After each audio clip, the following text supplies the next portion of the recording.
Bismillahirrahmanirrahim. Assalamualaikum warahmatullahi wabarakatuh. Di sini saya Muhammad Yusuf bersama sahabat saya yaitu Deni Ahmad Setiawan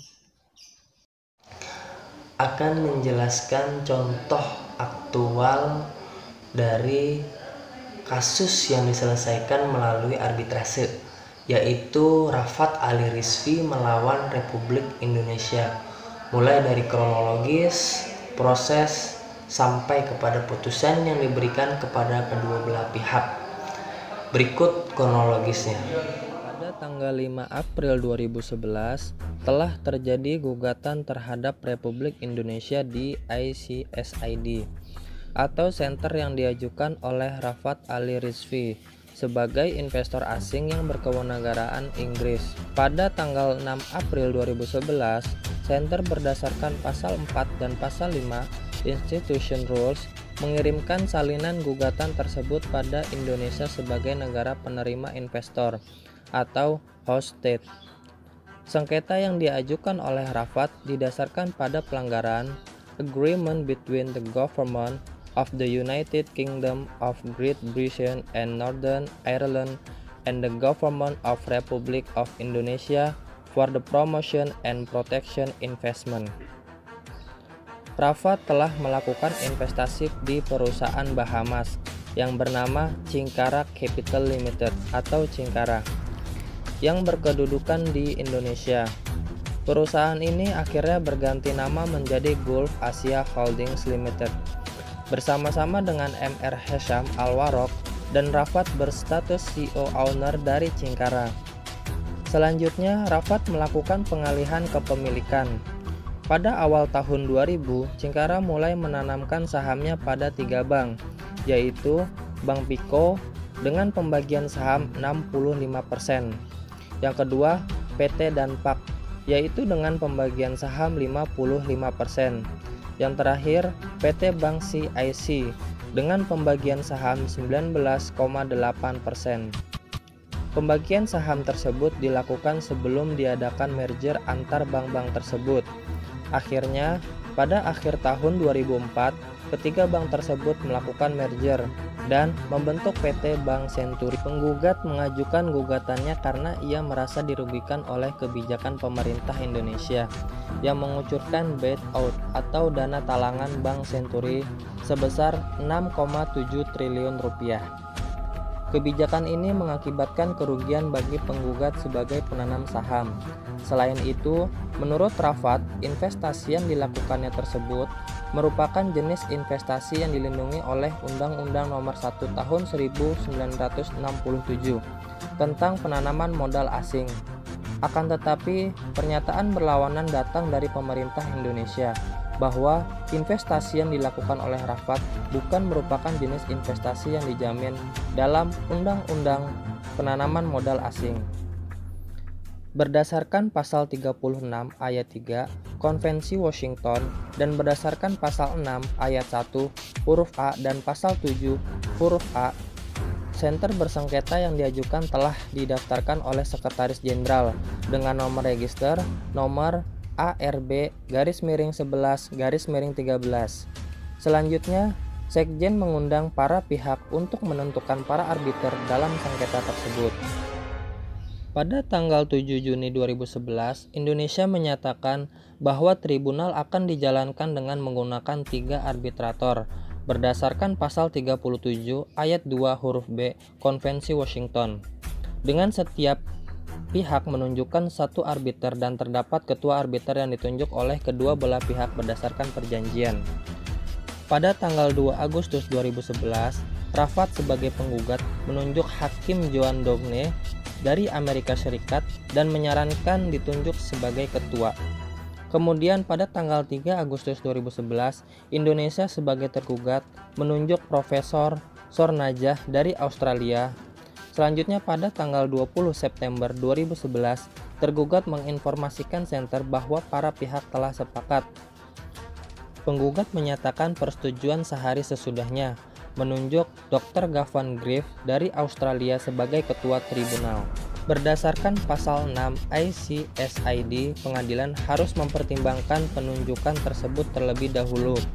dan akhirnya memutuskan sidang arbitrase tersebut akan diadakan dengan komposisi arbiternya adalah hakim, profesor, dan doktor. Center juga menginformasikan bahwa Miss Annelies Fleckenstein dari ICSID akan bertindak sebagai sekretaris pengadilan. Tanggal 18 Oktober 2011, berdasarkan pasal 41 ayat 5, ICSID tergugat memohonkan agar seluruh biaya pengadilan ditanggung oleh penggugat. Akhirnya, pada tanggal 25 Oktober 2011, berdasarkan pasal 13 ayat 1, ICSID mengadakan sidang pertama tanpa kehadiran para pihak. Pada sidang-sidang yang diadakan selanjutnya, para pihak saling beradu argumen.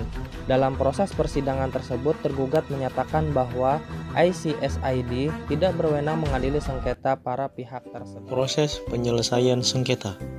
ICSID sebagai lembaga arbitrase mempunyai yurisdiksi dalam mengadili. Yurisdiksi di sini menunjukkan pada batas-batas berlakunya Konvensi Washington. Konvensi yang mendirikan arbitrase ICSID agar badan ini dapat berfungsi. Dengan kata lain, yurisdiksi ini menunjuk kepada batas-batas wewenang badan arbitrase ICSID di dalam penyelesaian sengketa yang diserahkan padanya. Dalam sejarah perkembangannya, semula yurisdiksi suatu badan arbitrase ini ditentukan oleh Pengadilan Nasional. Namun seiring dengan perkembangan zaman, maka negara-negara memberi kekuatan yang lebih besar kepada kekuatan berlakunya perjanjian-perjanjian arbitrase di dalamnya. Antara lain memberikan kewenangan yang lebih besar kepada badan arbitrase. Ketentuan ini dapat dilihat pada pasal 41 ayat 1 Konvensi ICSID bahwa the tribunal shall be the judge of its own competence. Artinya, hakim dapat menetapkan apakah persyaratan-persyaratan suatu sengketa yang diserahkan kepadanya itu telah memenuhi persyaratan konvensi dan apakah sengketa yang diserahkan itu berada di dalam kewenangannya. Tentang ketentuan yang mengatur yurisdiksi Badan Arbitrase ICSID, ayat diatur di dalam pasal 25 Konvensi Washington. Menurut pasal ini, sedikitnya ada 3 pernyataan pokok yang harus dipenuhi oleh para pihak untuk dapat menggunakan sarana arbitrase badan ini di dalam menyelesaikan sengketa yang diberikan kepadanya. Adapun 3 persyaratan pokok tersebut adalah kata sepakat, ratione materiae, dan ratione personae. Pertama, harus ada kata sepakat dari para pihak untuk menyerahkan sengketanya kepada Badan Arbitrase ICSID. Di samping kata sepakat dari kedua belah pihak, yang salah satu pihak khususnya negara peserta konvensi, berdasarkan pasal 25 dapat memberitahukan kepada Badan Arbitrase ICSID sebelumnya tentang kewenangan badan ini terhadap kasus yang dihadapi negara tersebut. Kedua, yurisdiksi ratione materiae. Yang menjadi yurisdiksi Badan Arbitrase ICSID adalah terbatas pada sengketa-sengketa hukum saja sebagai akibat adanya penanaman modal. Istilah sengketa hukum ini dibedakan untuk memisahkan sengketa yang murni ekonomis atau politis sifatnya. Lalu yang ketiga, yurisdiksi ratione personae. Maksudnya adalah bahwa Badan Arbitrase ICSID hanya memiliki wewenang mengadili terhadap sengketa-sengketa antara negara dengan warga negara asing lainnya, yang negaranya juga adalah anggota atau peserta Konvensi Washington. Dalam sengketa ini, dasar hukum yang digunakan pemohon dalam gugatannya adalah Perjanjian BIT antara Inggris Indonesia tahun 1997. Selanjutnya, isu yang terangkat dalam persidangan adalah yang pertama, menurut tergugat, penanaman modal yang dilakukan oleh Rafat Ali bukan termasuk dalam pengertian penanaman modal sebagaimana yang dimaksud oleh UU Penanaman Modal Indonesia, dan karena itu penanaman modal tersebut tidak dapat dilindungi hukum Indonesia dan tidak berhak untuk menuntut di hadapan Badan Arbitrase ICSID. Yang kedua, penanaman modal yang dilakukan penggugat tidak mendapatkan persetujuan dari BKPM atau Badan Koordinasi Penanaman Modal, dan karena itu penanaman modal yang dilakukan Rafat Ali tidak mendapatkan perlindungan hukum berdasarkan perjanjian BIT. Perlindungan hukum yang dimaksud yaitu hak untuk mengajukan gugatan ke Badan Arbitrase ICSID dan berhak mendapatkan perlindungan menurut hukum ini. Pada tanggal 30 Agustus 2012, pemerintah mengajukan keberatan atas kewenangan Badan Arbitrase ICSID untuk menangani dan memutus sengketa ini. Pada tanggal 16 Juni 2013, Badan Arbitrase ICSID mengeluarkan putusan yang berisi dikabulkannya permohonan tergugat. Lalu, bagaimana putusan terhadap kasus tersebut? Pada putusan sengketa para pihak ini, salah satu arbiter yaitu Profesor Sornajah memberikan suatu pendapat berbeda dengan anggota majelis lainnya.